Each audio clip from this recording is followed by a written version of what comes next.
But this is the straw that broke the camel's back. The Federal Reserve is not federal. How many of you did not know before today that the Federal Reserve isn't federal? If you didn't, don't be shy. If you didn't know before today that the Federal Reserve isn't federal, raise your hand.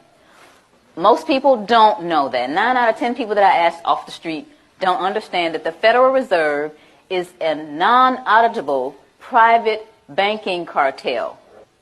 They are collecting $36 million an hour in interest from the American people. My children, my 2 children, were born $86,000 in debt based on the national debt. Now, why am I going to take away from those children to give to somebody that is going to be born in 2030? It's not going to happen. So that was my decision. It was very easy. You know, you think about stuff like fear. Oh, the IRS is going to get you. They're going to take your stuff. That's not important to me. Stuff's not important to me. My children are important to me. I'm one of those mothers that will roll up her sleeves with one leg and try to whoop you if you mess with my children. And I think that a lot of mothers are like that. So this is what my decision was. And I went on and started educating people.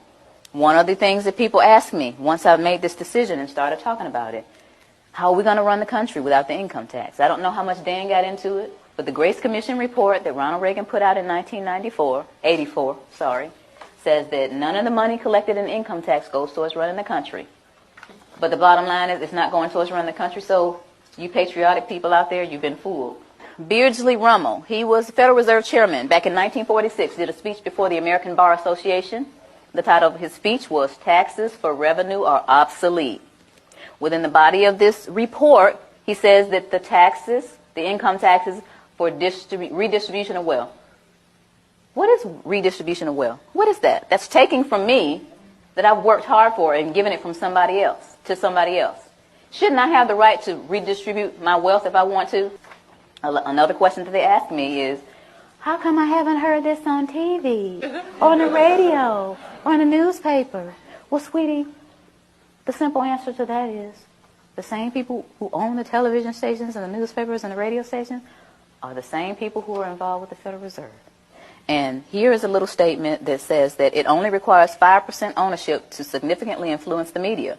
Rockefeller is one of the original shareholders of the Federal Reserve. As early as 1963, the House Banking Subcommittee reported that Rockefeller, through Chase Manhattan Bank, controlled 5.9% of the stock in CBS and the bank and gained interlocking directorates with ABC. I went all the way through high school, all the way through college, all the way through testing for the CPA, and all this Irish training and didn't hear about any of this. You think they want this information out here? For you guys to eat up and chew up and find out what's really going on? I don't think so. Now, another one. Why don't we just tell our elected officials about this? And to make a really long story short, the We the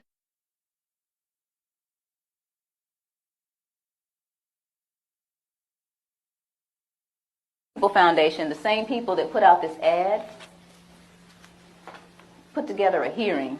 And these 40 researchers were going to ask the IRS and the DOJ these questions, and we're going to have this big meeting in Washington called the Truth and Taxation Hearings. Okay? So we got together with 537 questions. So we sent them the 537 questions so they could research and have the answers, and what did they do? They reneged on coming. They signed off on it, but they reneged on coming.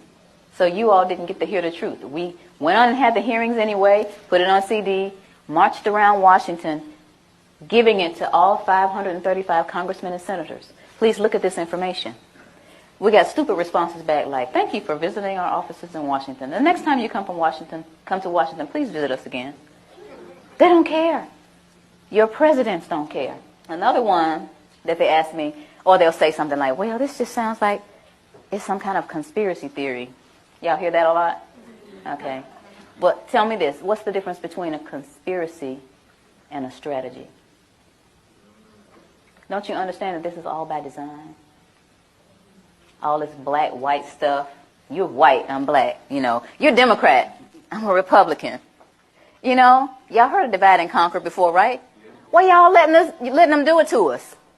While I'm sitting up here arguing with this man about what his great-great-great-granddaddy did to mine, there's this big old fence closing in around us.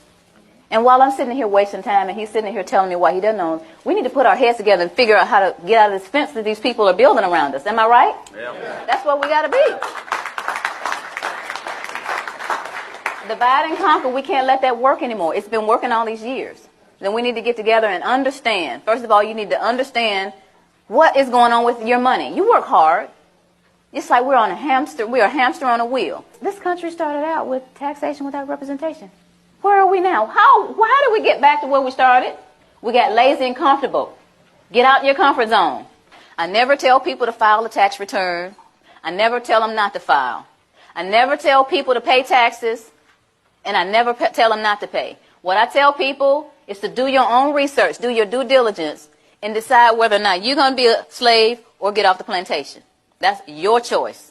So in essence, you're wasting time. As long as you continue to feed the monster's going to grow. They're going to laugh in your faces. Any kind of cause that you have, anything that you're trying to do in your life concerning getting things back on track with our country, the way it's supposed to be, you're going to get laughed at because you continue to give them the money to do whatever it is they're doing to us. A lot of people don't care. A lot of people get the money taken out of their checks and they actually think they're getting, oh, I get back $3,000 every year. They don't take anything from me. I say, sweetie, look at your W-2. They took $14,000. They gave you back $3,000 of your own money. Oh.